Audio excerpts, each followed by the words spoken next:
한국감정원을 보니까요. 서울은 전세 가격 변동률이 별로 없대요. 그리고 인천이 좀 전세 가격 변동률이. 자, 서울 전세 가격 변동률 저는 서울은 좀 모르겠어요. 뉴스에도 그러죠. 전세 대란이 이야기를 하죠. 전세 대란. 서울은 뭐 변동률이 0.12%밖에 안 된다고 한국감정원에서는 이야기를 합니다. 자, 고민이 많아져. 한국감정원 항상 통계를 갖고 오려고 하는데 아무튼 뭐 정치적 발언을 하긴 좀 어려우니까 그래서 한국감정원에서는 서울은 별로 안 올랐고 세종은 1.26. 세종은 상당히 전세 가격 변동률이 상당히 올랐죠. 그 다음에 아까 말씀드린 울산 같은 경우도 좀 전세 가격 변동률이 좀 올라갔고 강원도도 좀 올라갔다 보시면 될 것 같은데 전반적으로 봤을 때는 지금 한국감정원 통계는 인천이 쪽 전세 가격 변동률이 좀 있었고 한 주간이니까요. 그 다음에 강원도, 충남, 세종시가 많이 올랐고 그 다음에 울산, 부산이 좀 전세 가격 변동률이 높았다. 그게 한국감정원에서는 이야기를 합니다. 자, KB에서는 보니까요. 자, KB하고 한국감정원하고 통계가 완전 달라요. 그렇죠? 저 이거 몰아평가하기 좀 어렵습니다. 서울에서 0.1이었는데 여기서 KB에서는 한 주 동안 보니까 세종은 역시나 0.98 상당히 높게 올랐지만 두 번째 서울은 0.7%나 주간 변동률을 봤을 때 높았습니다. 그래서 감정원, KB하고는 좀 차이가 많이 납니다. 요즘에 계속. 그다음에 울산 좀 어느 정도 떨어지죠. 경기도도 0.46%로 좀 많이 올랐죠. 그렇죠? 그다음에 뭐 전국적으로 0.39 정도 올랐다. KB에서 나왔고요. 서울로 보니까 강서가 좀 많이 올랐고 강남 계속적으로 전세값이 많이 오르고 있습니다. 그래서 강서 0.96, 강남 0.93, 금천 0.87, 노원 0.86, 송파도 0.84로 해서 주간 변동률 지금 강서, 노원, 금천, 거주 동네와 강남, 송파가 상당히 좀 전세 가격 변동률이 폭이 높았다 보시면 될 것 같습니다. 자, 부동산 1, 2사에서는 이렇게 평가를 했어요. 부동산 1, 2사는 서울 전세 상승률 5년 만에 최대치 라고 이야기를 했어요. 부동산 1, 2사. 한국감정원에서는 부동산 전세 시장이 안정화되어 있다.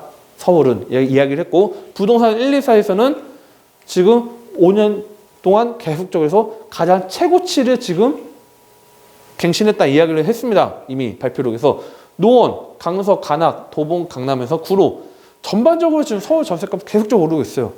전세값이 높아지면 중저가 아파트는 가격이 어떻게 되죠? 올라가요 또. 전세가 막 빠져요. 물론 오래된 아파트면 당연히 전세값은 좀 빠질 수 있겠죠. 오래되고 노화되면.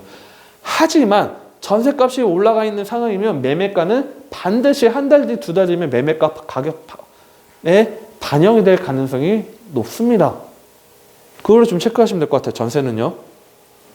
자, 경기도 전세 상승률 상위 지역을 보니까요. 김포가 1.21, 그 다음에 안양 아까 말씀드린 1.21 해서 수원, 그 다음에 광주가 좀 들어갔죠. 광주 0.99, 그 다음에 안양 동안구가 0.84가 들어갔습니다. 그래서 경기 전세 상승률 상위 지역은 좀 김포가 좀 전반적으로 올랐다 보시면 될 것 같고요.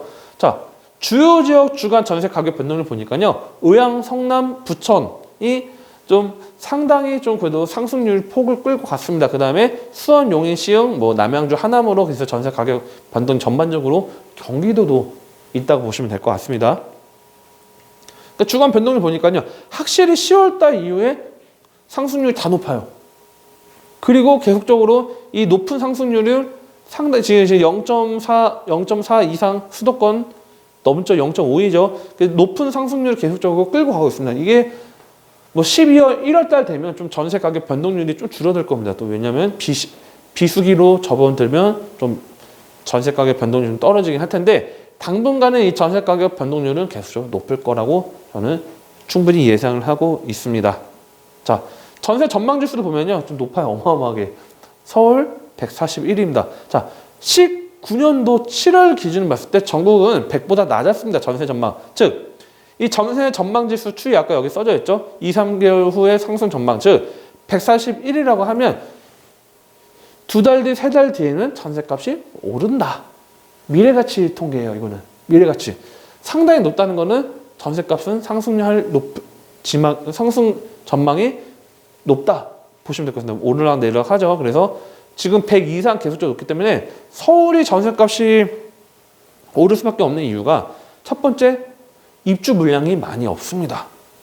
지금 현재는 입주 물량이 많지가 않기 때문에 전셋값이 오를 수밖에 없는 구조가 되고 임대차 3법이라는 것도 적용이 되는 것도 있겠지만 자, 정부에서도 어느 정도 알기 때문에 계속적으로 이야기하는 게 공급량을 늘리기 위해서 아까 지난주 말씀드린 공공재개발 또는 뭐 공공재건축 있다 말씀드리겠지만 다양한 공급 확대를 통한 주택 안정화를 취하려고 하지만 그렇게 성공한다고 해도 입주는 3년은 걸리겠죠.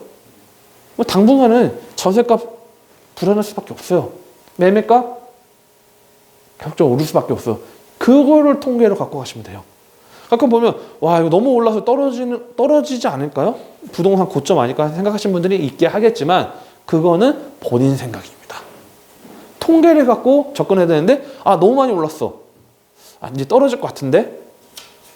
너무 많이 올랐다는 그거는 주관적인 생각이잖아요. 그렇죠? 통계를 갖고 아 매매 가격 상승률도 없고 공급량이 줄어드는 게 확실하고 분양 물량 그다음에 내년도 21년도에 입주 물량이 상당히 없기 때문에 전세 불안과 함께 매매가가 오르기 때문에 당분간은 가격이 오르겠다. 물론 고가 주택의 뭐 재산세 부담이나 뭐 종부세 그런 것 때문에 매도하는 사람들이 있게 하겠지만 기본적인 틀은 아 이런 것들이 있기 때문에 가격은 당분간은 지속될 수밖에 없겠구나 체크하시면 되겠습니다.